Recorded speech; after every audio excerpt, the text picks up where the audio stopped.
Halo guys, saya ingin ada unek-unek sedikit ya.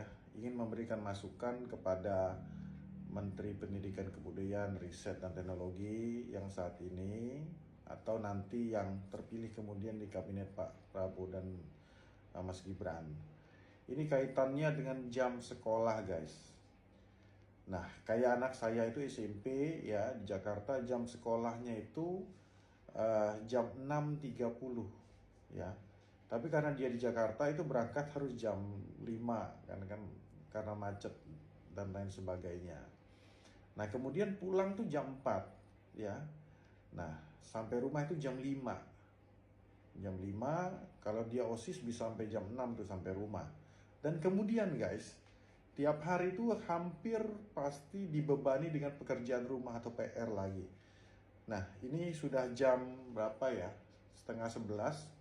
Ini anak saya masih ngerjain PR guys. Dan itu hampir tiap malam seperti ini. Ya, jadi bisa tidur tuh jam 11, jam setengah 12 malam. Bangun lagi jam 5.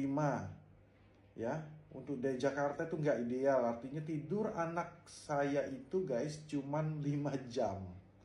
Ya, cuma 5 jam sehari.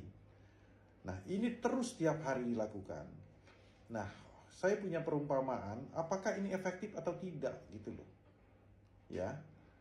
Seperti kalau kita memberikan analogi botol ya dengan air yang ada dalam gayung, guys. Kalau ini dimasukkan secara bersamaan, tidak perlahan-lahan ya, secara berbarengan, maka ya yang terserap air ke dalam botol, masuk ke dalam botol itu tidak akan maksimal, tidak akan seluruhnya, hanya setengah, bahkan mungkin nggak sampai. Karena daya tampung itu cara memasukkannya itu secara bersamaan gitu loh.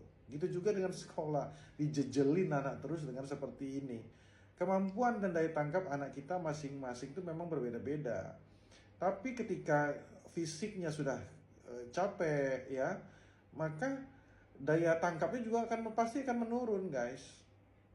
Nah, jangan nguber target sekedar jam belajar saja, tapi apakah itu bisa terserap dengan baik oleh anak-anak kita atau tidak. Nah, ini harus kita sikapi di kemudian hari ya. Jangan sampai jam belajar yang sudah durasinya panjang ditambah lagi harus belajar di rumah dengan pekerjaan rumah. Harus dicari formulasi yang tepat sehingga anak juga mentalnya menjadi kuat.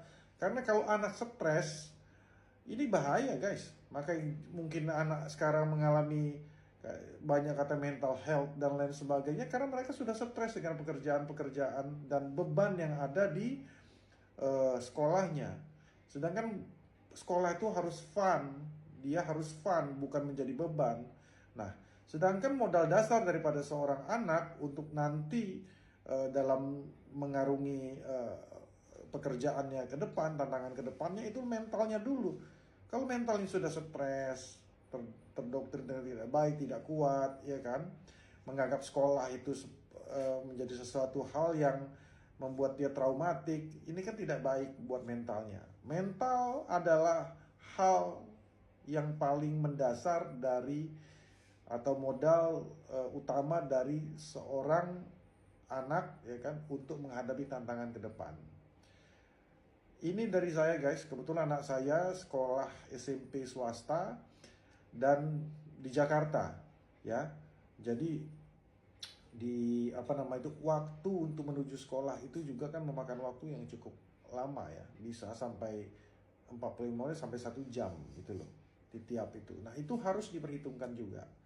Nah, mungkin itu unek-unek saya selaku orang tua guys, ini di luar dari masalah politik, tapi perlu kita sampaikan kepada pemerintahan sekarang dan masukan untuk pemerintahan yang ke depan, terutama kepada Menteri Pendidikan nanti ya.